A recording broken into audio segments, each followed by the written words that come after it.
जय श्री राम। मैं दुर्गा प्रसाद शुक्ला ज्योतिष भक्ति सागर में आपका स्वागत करता हूं। आज का जो मैं आज आपको विषय बताने वाला हूं वो विषय रोज़मर्रा के हमारे जीवनचर्या जो है, यानी कि सवेरे से शाम तक हम जिस स्थान पर रहते हैं ये वहां से संबंधित है। कहते हैं लक्ष्मी की प्राप्ति कई प्रकार से होती है लेकिन उससे पहले आपको जो प्राप्ति चाहिए, सबसे पहले हमारे शरीर का हष्ट और पुष्ट होना, मानसिक सोच मजबूत होना, मानसिक विकृति निर्विकार खत्म होना। तो कहते हैं जैसा खाए अन्न और वैसा खा होए हमारा मन।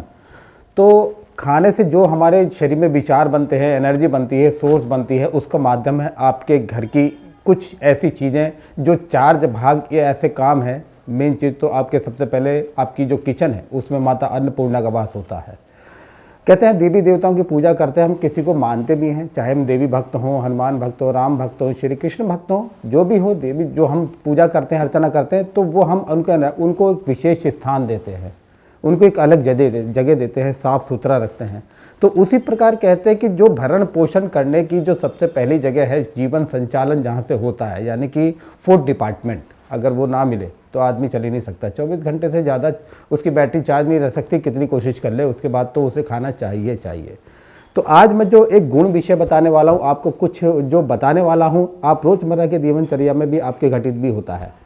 सबसे पहला है कि अन्न कहाँ पकता है? अन्न पकता है आपके चूल्हे पे। तो वहाँ माता कहते हैं ना, अग्नि देवता का विशेष वास होता है।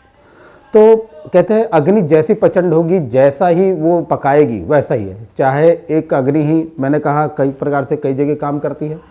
एक अग्नि है, उसी पे चाहे आप चावल पका लो, उसी पे चाहे आप दूध गरमा लो, उसी पे चाहे आप मीठा बना लो, उसी पे चाहे नॉनवेज बना लो, उसका काम है पकाना। लेकिन जैसी चीज़ आप बनाओगे, जैसी ऊर्जा वो उसको पकाने के लिए बनेगी, वैसे ही आपके अंदर विचार बनेंगे। जैसा खाएंगे आप वैसा ही आपका मन भी हो जाएगा।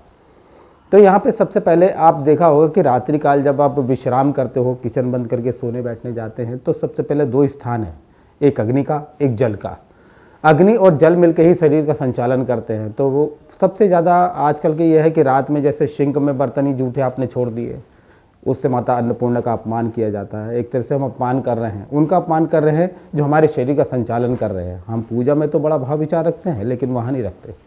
तो हमें रखना भी चाहिए, क्योंकि पहला जो कार्य हमारा शुरू होता है सवेरे उठते ही, हमारा सबसे पहला जो कार्य होता है वहीं किचन से शुरू होता है। आरंभ ही हमारे जीवन का, ये समझ लीजिए, वहीं से स्टार्ट होती है, हमारी लाइफ ही वहीं से शुरू होती है। तो जहाँ से शुरू होती है वहीं आपने जब कुछ गड़बड़ कर देते हैं तो आगे उसका प्रभाव भी आपको देखने को मिलता है। पूरे दिन आपका 24 घंटे से आप जब जितने प्रक्रिया में आप काम करते रहेंगे, तो जो स्टार्टिंग की थी उसी का प्रभाव आप पे आएगा। तो आज जो मैं सबसे पहले बताता हूँ, जैसे रात में आप खाना वाना बना लेते होंगे, खाना बनाने के बाद आपका चूल्हा जो रहता है, अग्नि का स्थान रहता है, आप उसको हमेशा शुद्ध रखा करें। आप अपने रात्रिकाल जब विश्राम करें तो सबसे पहले चूल्हा माँज धो के साफ़ कर दें। इससे अग्नि देवता बड़े प्रसन्न होते हैं। अग्नि कई प्रकार से वास करती है हमारे शरीर में। कहते हैं एक अग्नि होती है हमारे दिमाग की, एक अलग होती है, एक जनरेटर अग्नि स्वरूप जो हमारे शरीर को संचालन कर रहा है, एक मेन पावर। उसके साथ हमारी पेट की उदर अग्नि जिसे कहते हैं, आपने प्राचीन उसमें भी चले जाइए तो कहते हैं उदर की अग्नि सबसे खतरनाक होती है। भूख सब कुछ करवाती है, वही हमसे काम करवाती है, वही हमें भगाती है। तो सबसे पहले आप सिंक अपनी साफ रखा करें, उससे आपके घर में धन बरकत, जो आप खाएंगे उससे आपको अजीर्णता इत्यादि गैस्ट्रिक इन चीज़ों से निवृत्ति मिलेगी। दूसरा स्थान है आपका जल का स्थान।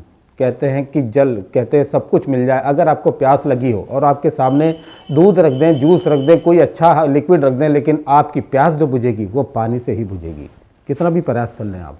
तो आपको पानी का स्थान पे कभी भी, जैसे सिंक इत्यादि रहती है, वहाँ जल के देवता का स्थान होता है, तो वहाँ कभी आपको जूठे बर्तन ना छोड़ें।